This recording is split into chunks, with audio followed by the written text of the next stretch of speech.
Entertainment.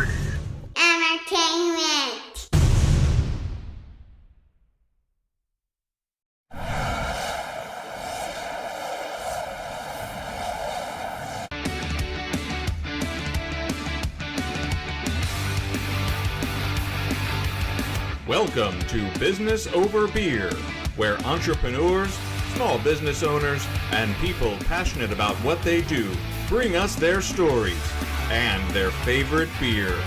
Hosted by Ben Surratt, Jonathan Kaler, and Jason Knope, it's time to get down to business and drink some beer.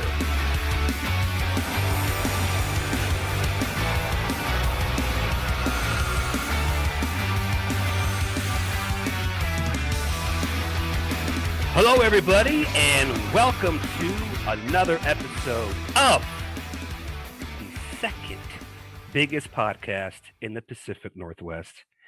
That's right, everybody. Knope knows this too. We are still on the heels of those Sapsea Sasquatch hunters.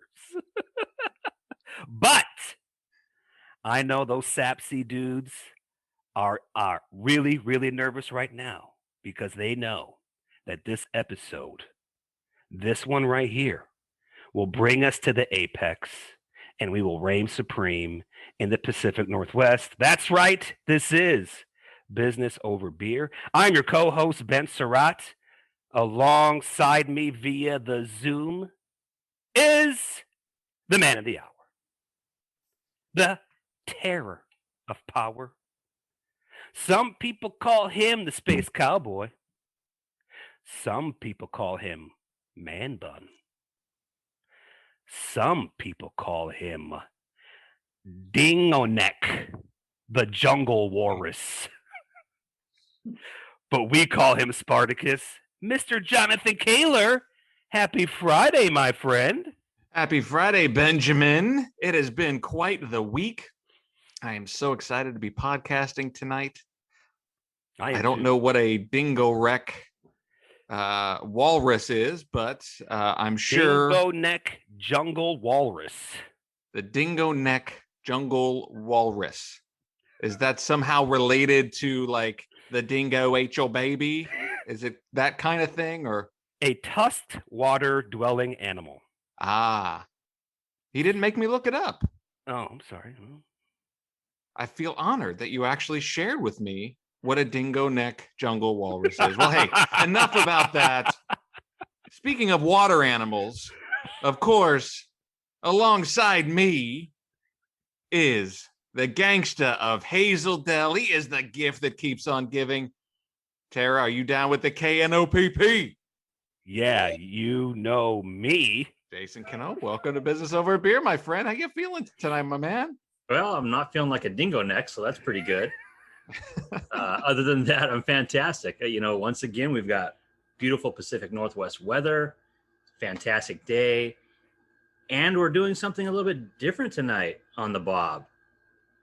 Guys, guess what? What? We've got with us a country music legend, Tara Tinsley. How are you doing tonight, Tara? Woo!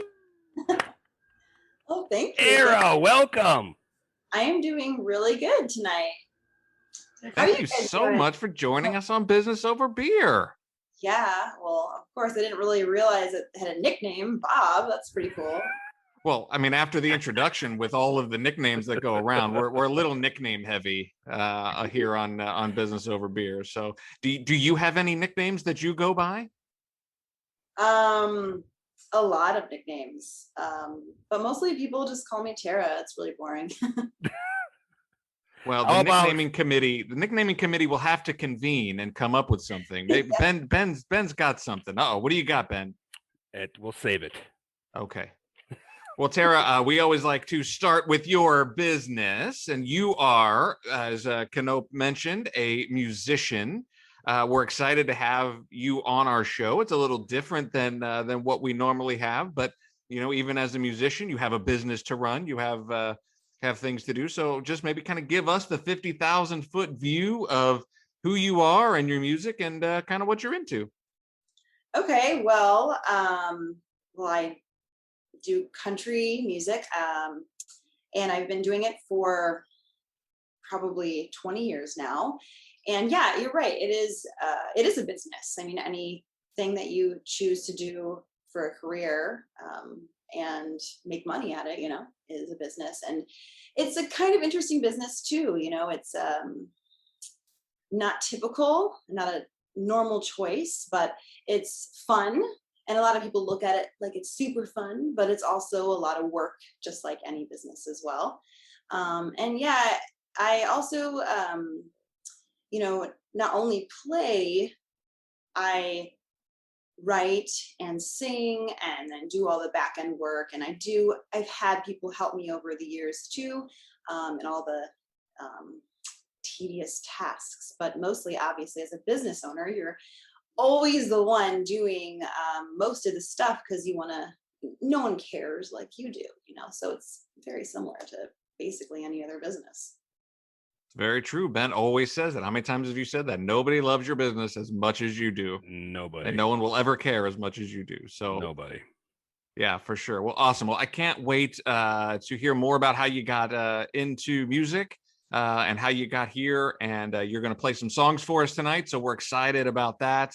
But Tara, this is the Business Over Beer podcast. This is the beer portion of the program. We ask all of our guests to bring a beer to share with us. You, of course, are in Dallas, Texas, so you can't share a beer with us, but you have brought something. Please tell us about the beer that you brought. Okay, well, it is Black Matter, and it is brewed by Manhattan Project Beer Company in Dallas, and it's a coffee stout. I have never tried it, so I wanted to bring a beer I've never tried on here. But I was just looking through the store for a stout. I love stouts and porters and darker beers. And so that's all I know about it right now, is that it's probably amazing. Oh, and it's also 8.6% alcohol. So, that's pretty cool. We'll do some karaoke in later. And if it's not cool now, it'll be cool in about the next 16 ounces or so. Yeah. Awesome. Well, yeah, go ahead and crack that open. Ben, did we bring something as well? We did. So Tara, you said you brought a coffee stout, and we were looking, we were thinking, we were like, what? We got to get a stout. What? We try to kind of get beers that, have something in common with our guests if we don't have that exact beer. So what we did last night, Jonathan and I were on a Zoom meeting, and we were working really hard. And all of a sudden, Jonathan looked at me and he said, I got it. Ben, we're going to go down to our friends at Heathen Brewing in Vancouver, Washington, and pick out Cosmic Impact Blonde Stout. For our blonde guest. Boom! It is a stout, but it is legitimately a blonde stout. Whoa. Yeah. I don't know if you've ever had a blonde stout before. I have never had this before. They are, I've had a couple different versions. I have had this beer before, but they mess with your mind because it looks like it could be an ale, a golden ale or an IPA, but when you drink it, it has that same stouty stoutness that anything else would have. It's a strange sensation. So it's a blonde that kind of blows your mind, like me. It's exactly right. You got it.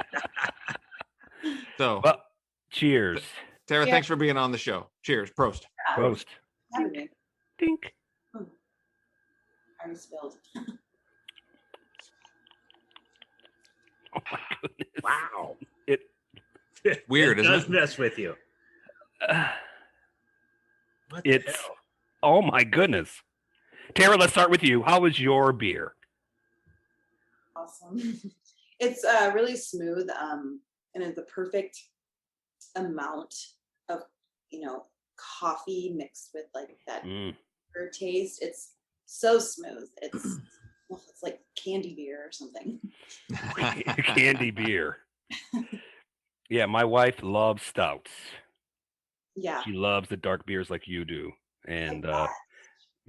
maybe you might like the mystery beer because she chooses our mystery beer segment that we start next episode with. So maybe she might have a dark. I don't know. I don't know. Yeah. But We don't know. It's a mystery, it's a mystery. but we're getting ahead of ourselves. Yeah.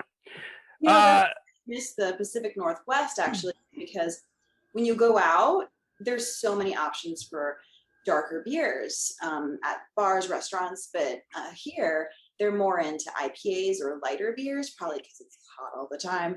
And so I'm missing that, being able to go out and try new dark beers. I have to go to the store instead, which is still fine, but a nice stout or porter on tap is so amazing. Mm-hmm. I out here they're very into the IPAs and stuff as well.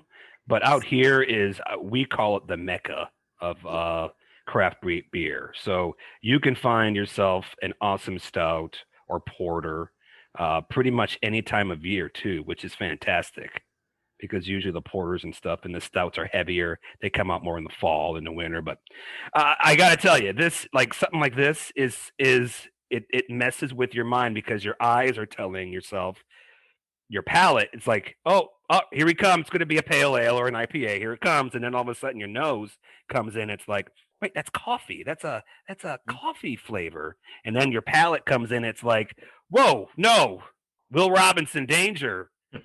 This is not an IPA. This is a stout. You're right, brother. This is weird. But it's yummy. I mean, It's good. Ours is very coffee forward. So I mean, it's got a lot of that coffee bitterness all the way up front. I mean, even on the nose. I mean, you can just. I mean, it kind of smells like the grounds basket after you brew the coffee in the morning. I mean, it's got that brewed coffee scent, very strong up front. Light chocolate to it too. It's totally. I mean, you look at it and you're just about to take a drink and you're thinking something else is gonna be there. And do you like it, Canoa? Coffee and chocolate. Yeah, I like it. It's good. Yeah, it's not bad. It's so weird. It's just odd. It throws me off. Cool. Yeah, I'm just confused by your descriptions. That's okay. Well, there you go. There's your homework. Go try to find a blonde stout. If you ever see one, grab it, and it'll mess with your mind. But well, Tara, you kind of alluded to it before we cracked open our beers. Do you consider yourself like an entrepreneur or a small business owner? I mean, yeah. I so I do this for a living, so I mean I'm not, and I file my taxes that way. So yeah, I mean I guess the IRS thinks I am, so I might. It just seems really. I'm so glad you're on because it's so different. It's an industry that we really haven't explored a whole lot on the podcast. I'm assuming you kind of said a little bit like some of the struggles that we have as small business owners and our listeners have as small business owners. You must go through all the time. So, what are some things when you first started that maybe came up that you didn't expect? Or what are some constant struggles that you're trying to, work your way around or navigate through? There's lots of challenges that come up you don't expect. But definitely, one thing I'm thinking of on the subject of something I constantly go through is the changing industry. So when I first started, social media wasn't that big of a thing, and now it's blown up. So, and also music, and people used to buy music and now they stream music ever since the Napster thing. So trying to figure out, new ways to make money doing music while also trying to find new ways to promote yourself as technology and like the platforms change.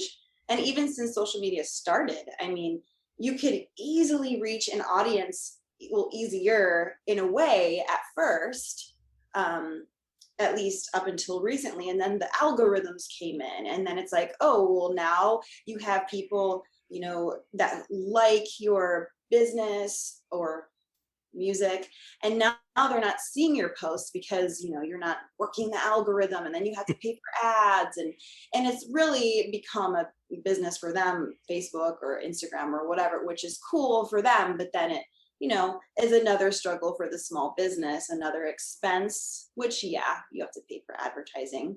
But I think just keeping up with the times, and I think that is probably the hardest thing. I mean, even as a musician, trying to stay relevant, but also just with the changing technology, even with how people pay, cash or check. And now, it's like, okay, well, we have to take Bitcoin. Yeah, right. Exactly. So, I mean, things change so fast, it seems, over the last few years, and just keeping up is a challenge. Mm-hmm. Yeah, you're such a in-person, you're very, you like to be face to face with your fans and stuff. You can tell when you perform, you love that interaction. And I would imagine navigating through that throughout the years as you've been doing this had to be a challenge, but one that you had to embrace. Yeah, exactly. And, I think it's really hard too, because social media, it's like especially over the last, 2-ish years, it's more of a thing now. And so, but then it almost takes over your life. Before you go play a show, you go home, you're done kind of. And then, you post on social media, but it's not where you meet your fans. But now that's where you're finding people, because people are going online for stuff more. And I'm really not playing that much right now at all. So, except online. So it's like, I'm having to do that. And then it almost kind of takes up so much more time, which is really hard to manage that and everything else. That's what I was going to ask. How do you find time for the creative process? Because I mean, that ultimately is the product, right? Your product is writing the music and writing the songs and perfecting those and ultimately getting in the studio and post COVID will be to get back out on, and play out. But spending your time doing all of these other back office jobs, promotion and marketing and taxes and all of that, how have you balanced all of that as far as taking that on yourself or deciding, when to maybe hire some of those things out, because you have to save I have to believe as a creative that you've got to save your time and energy to put into creating your show and writing new songs and perfecting your old songs and going through all that rehearsal process, everything that goes into the creative aspect of what you do. Yeah. So really, okay. So the last year is special because I had a baby. So there's really not much time to be that creative just because of her. So I have been spending more time promoting my stuff, but I did have new stuff to release ready. So I was kind of prepared for this, I still have things that need to be released and need to be promoted. So I'm good there. But before, because this is kind of special, it's different. Before this though, I would spend, I guess creativity is weird too, because you kind of, when the moment strikes, it comes out, but when I was living in Nashville, we set time aside to write and to do that stuff. Then you set time aside to, promote, and you just kind of have to, be the opposite of who you are. And because I'm a creative person and that's not really who I am, is setting time aside for things, but you kind of have to, otherwise you won't do it.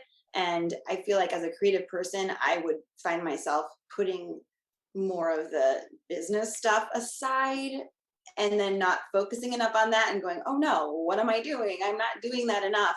And I have hired people in the past to help me. I even had an intern who's going to college.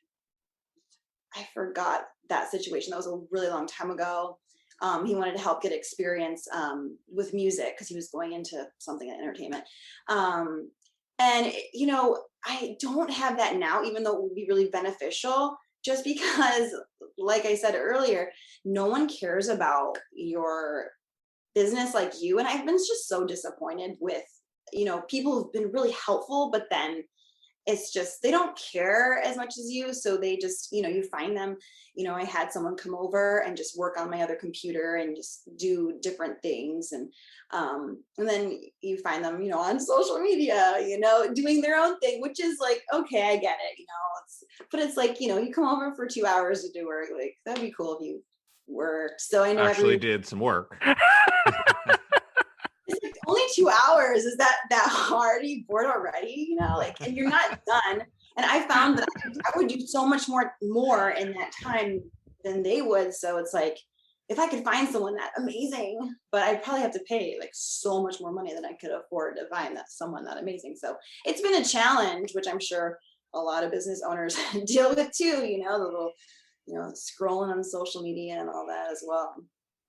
Well, I think we all have this vision of musician, right? We hear, oh, Mhm. I'm a professional musician, right? And we have this vision of them on stage or, in front of the big crowd or, accepting awards, at the Grammys or whatever it might be. But it's, for a regular musician who's making their living, there's so much that goes into it that most people just don't consider or think about. And so I think it's interesting and enlightening for our audience to make that connection that, hey, you are a small business owner, just like the real estate agent down the street or, the accountant down the street.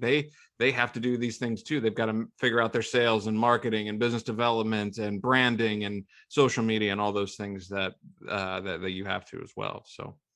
Yeah, exactly. And I mean, the bigger stars, they have a team, but they also have a lot of money, and just like the corporations, they have a team too, so. Right. It's all relative, right?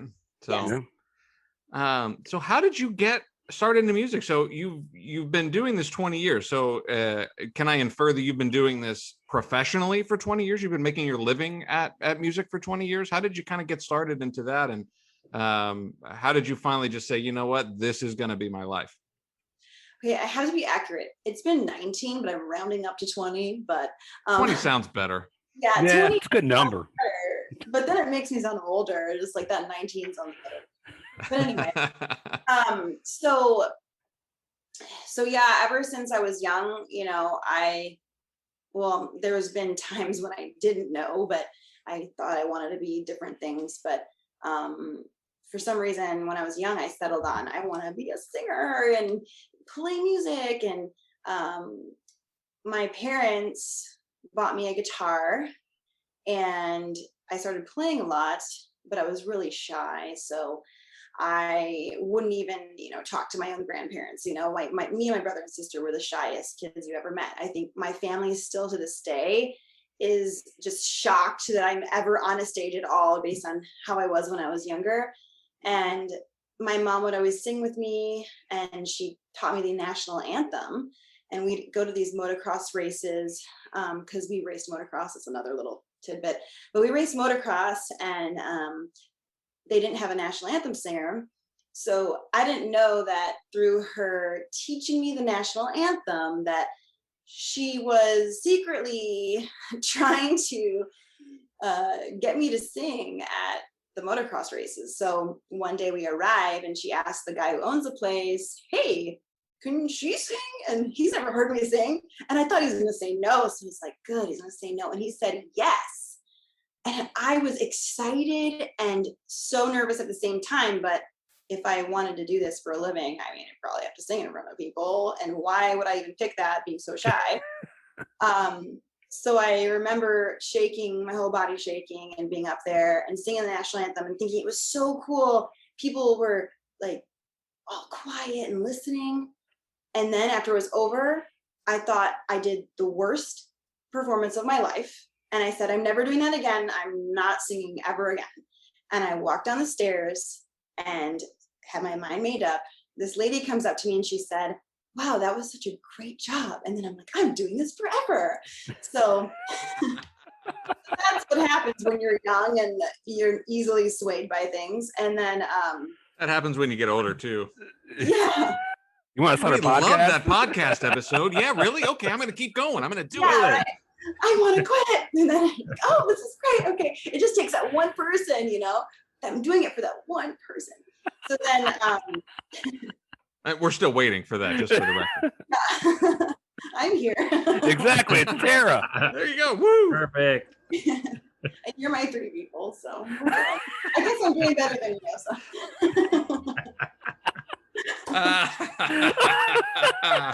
Nice. Touche. That was awesome. But anyway, then I realized I'm too shy for this, so I need to get out of my shell. So I did the thing that most shy people would never do in a million years, is join an improv acting class, because was my worst nightmare. And how old were you during this time? At this time I was 16-ish, something like that, or 17, something like that. I was in high school.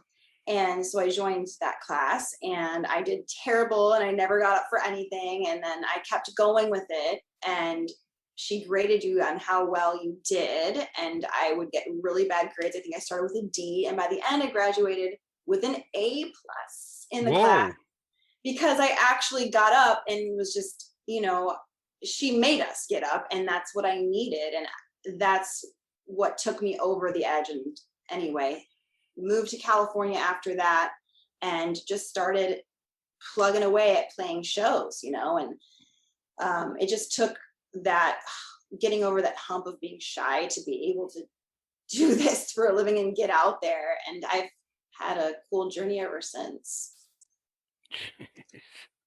Well, I mean, I think that I don't want to miss that point, because again, it's I always just go back to this thought of, I think people think that, musicians are on a different level of other people, but just as a musician, if I have a desire to do something, I have to learn the skills that are required. And it's not just the skill of singing or just the skill of playing guitar, but, you had to learn those skills of getting in front of people and learning how to improv and how to ad lib. I mean, all of those things, which I'm sure continue to serve you well in your performances now. Yeah. And I mean, I wasn't great when I first started, and I listened back to my old music, and I don't sell it anymore. Let's just put it that way. But you got to start somewhere. I'm just glad I was able to start somewhere, and I'm glad I didn't give up, because I mean, I just know so many people who have, and I mean, I get it. My journey with music has changed quite a bit, especially in the last year after having a kid, but I can't imagine my life not doing it. And I'm so glad I didn't let, being shy and being afraid of people literally do that to me, because people aren't that bad. So. Because people aren't that bad. She clearly knows different people than I know, but. That's why I was. Well, people aren't as bad as you are to yourself. No matter how bad they could be, they're never as bad as you are to yourself. Very true. How do you figure out who is being authentic and really telling you the truth about your craft versus somebody who maybe is just kind of offering lip service? Well, yeah, it was great. Yeah, it was great, Tara. Versus, hey, it was really, really good. And we really enjoyed the show, or we loved your new album, whatever it might be. How do you figure out who's giving you real feedback versus somebody who might just be offering a little lip service? People who put their money where their mouth is. If you really liked it, then they buy stuff. They go out of their way to like your page, or keep in touch, go to more shows. Also just time, because you can really tell. I've had fans that have been around since the beginning, and they remember when they met me, and it's just really cool, because I didn't think that I was that great back then. So, and they say, "Oh wow, you've changed so much," and I'm like, "Good, right? That's a good thing." Thank God. So yeah, I think time though, with any person, you can see if they really mean it. And also with time, you gain wisdom, believe it or not, and you're able to just see and observe people and really know if what they're saying is coming from their heart or from an ulterior motive. And I mean, my wisdom is not that perfect, and I'm still needing more and more every day. But I've learned, because I've been lied to over the years by different people, to what to notice, and then also not to take compliments to heart anyway. Like, it's cool, you like what I do, but I don't feel like it's good to take anything that anyone else says to heart, whether it's negative or positive. It's just kind of like, oh, cool, that's how you experience me. That's awesome. But that's not like who I am, because if it was, then my identity would rely on what you're saying to me. And I'm more than that, and I just feel like if you let the positive things affect you, then you're going to let the negative things affect you. And I have, so I've learned. That's really interesting. Yeah, that's a really, really good insight. For real. That is really interesting. Because you can fall victim to both. Yeah. Well, all this talk about music, would you do us the honor to play us a song? We would love to hear one of your songs. I will do it. What are you going to play for us first? I will play my newest single, Faith. Why not? Awesome. Okay, so I recorded it on piano, but I'm doing it with guitar because it's easier for this. So it's going to sound different than the recording, which is kind of cool. It's a different version. Awesome. Can't wait.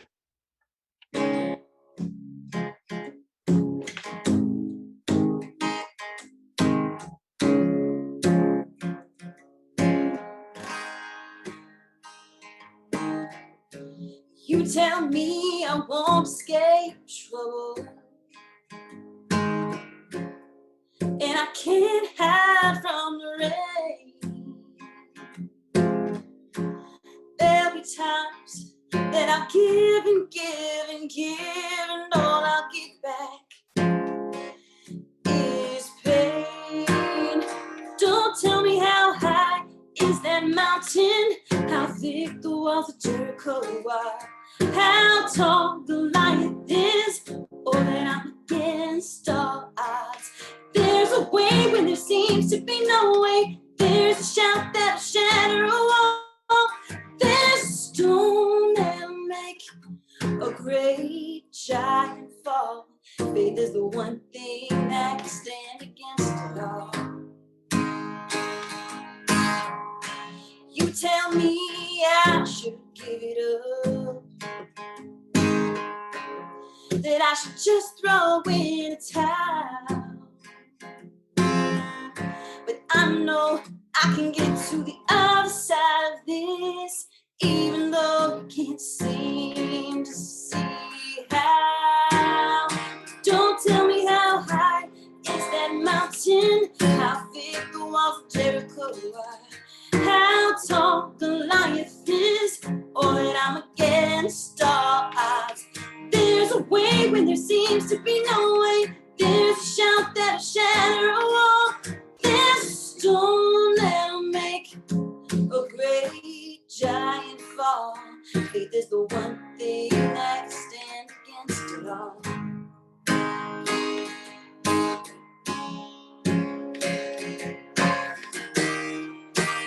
Don't tell me how high is that mountain, how thick the walls of Jericho are, how tall Goliath is, or that I'm against all odds. There's a way when there seems to be no way. There's a shout that'll shatter a wall. There's a stone that'll make a great giant fall. Faith is the one thing that can stand against it all. Faith is the one thing that can stand against it all.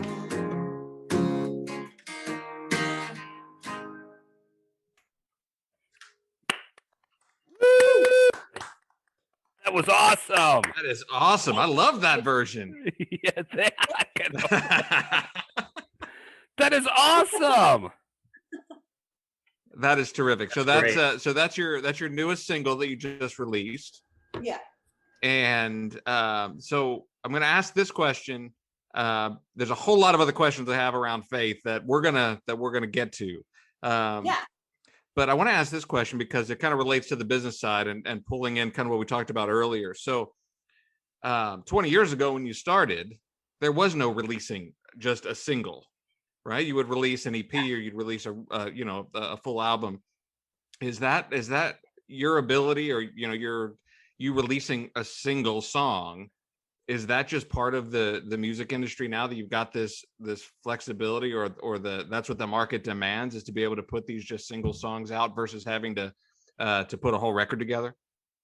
Well, I feel like back in the day, people had more of an attention span for a full length album. They would listen to an album from beginning to end, and after they bought it, and driving around or wherever they are, and then they would take it out and then put another one in, whether it was a CD or cassette tape or even a record back in the day, right? So they listen to music more. And now, because there's streaming and there's hundreds of thousands of songs at their fingertips, they skip a song so easily, like when they're just like, not that one, this, they don't really listen to an album anymore.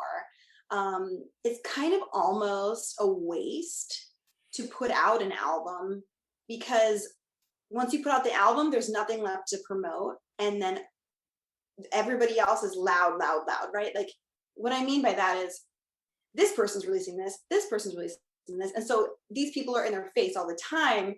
But you released your whole album, you have no other reason to be in their face. You're done. Like, that album is out, you can promote it and say stuff, you have nothing new to say. So now you're kind of like, I have to put out a new album, because these people are releasing singles, and they're like, oh, here's my single. Oh, here's my new single. Here's my new single. And if you did it just one at a time, now you're staying relevant and keeping their attention in a way, and always getting them to remember you, because there is so much out there and they have so much at their fingertips now, and just so many options, that it just kind of gets them to just listen to 3 minutes, or maybe even half the song or whatever, but if you can get them just to listen to a little bit, they're likely to listen to more in the future. It's kind of like you need to just like, almost like spoon feed your songs now, instead of just giving them a meat of songs. Here you go. Because people are just like, I just want a little bit at a time, just because there's just too much out there to sift through. Go ahead. I was just gonna say, does that change the way that you write, or the goals that you have for your writing and putting music together? Because instead of having to come up with 8, 10, 12, 14 songs that you're going to go into a studio, record them all, and make a record, does that make it a little easier, or give you a little more flexibility? Say, look, I just got to write one song today. I can get it recorded, I can get it, and then I can get it out, and then kind of work more one at a time instead of in batch. Or how does that kind of work for you? So I still kind of do it that batch way, because for me, it's more efficient to be able to pick, I've written like a bunch of songs, still picking a few, but it's, not, last time when I recorded Faith, I chose 6 songs, and we went into the studio. I had my musicians and everything, and we're all there. And it was just more efficient to get all of those done so that I could leak them out over time. Because then you don't have to keep going to the studio, kind of like, okay, here we go, we're done. And then I can then use my time to plan the promotion. And that's what I'm kind of doing right now. Giving this a hiatus of writing, really, is this is the second of those 6 songs. And they don't have to go together, because they're not part of an album, which is great, because they don't really go together that well, in my opinion. So it's just kind of like, here's different parts of me at different times, Very cool. Sorry, was that your question, kiddo? That was exactly it. Yeah, I was just curious, if it was like more attention to detail on a single song versus the entire album as well. So yeah, that's exactly it. That's cool, man. Well, I might do that in the future with certain songs, but for me, I feel like it's more efficient just to do more at once. Well, I love it. I mean, you see my guitar there in the background. So I have been a bit of a singer-songwriter through different parts of my life. I played in different bands, so I I love talking to people who are doing it like for real, not posers like me, and hearing other people and their process, and especially as the music industry has changed. I find it just so fascinating, kind of how you're navigating all of that. So that's super cool. I love the performance of Faith. Thank you for sharing that with us. I want to talk more about Faith, and kind of your transition into this, because it's a Christian song versus a pure country song. So I want to kind of get into some of that down the road. But before we do that, Tara, Ben looks really thirsty. Jonathan, I am thirsty. I knew it. Join us next week for part 2 of this episode. You can be sure we'll be talking more business and drinking more beer. Business Over Beer reminds you to always drink responsibly. Our theme song is Idiocracy by Christian Leo. Thanks for listening, and we'll see you next time on Business Over Beer, a TH3 Entertainment production.